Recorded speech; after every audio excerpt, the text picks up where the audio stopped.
جس کلاڑی سے ابراہیم علیہ السلام نے تمام بتوں کو توڑا تھا، وہ جو ایک بچا ہوا تھا اسی کے ہاتھ میں کلاڑی دے دی اور واپس آئے اپنے گھر۔ دوسری طرف وہاں پہ میلہ ختم ہوا۔ میلہ جیسے ختم ہوا سارے لوگ بستی میں آ گئے، واپس آ گئے۔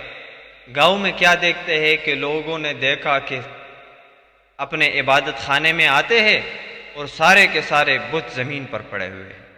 لوگ بڑے پریشان، ہمارے بتوں کی گستاخی کس نے کی ہے، کس نے ہمارے خدا و آقاؤں کو توڑا ہے، اور بڑا شور شروع ہو گیا گاؤں میں، اور لوگ جو ہے وہ شور کرتے رہے۔ کچھ ایسے لوگ تھے جن کو پتا تھا کہ یار ابراہیم جو ہے نا یہ ہمیں دعوت دیتا رہا ایک اللہ کی، لہٰذا یہ اسی کا کام ہے، اور دوسری طرف یہ ہمارے ساتھ گیا بھی نہیں تھا، تو اس کے علاوہ یہ کون کر سکتا ہے۔ ابراہیم علیہ السلام کو بلایا گیا، آزر کو کہا آپ کے بیٹے نے ایسا کیا، بلا لیجئے ان کو۔ ابراہیم علیہ السلام کو بلایا۔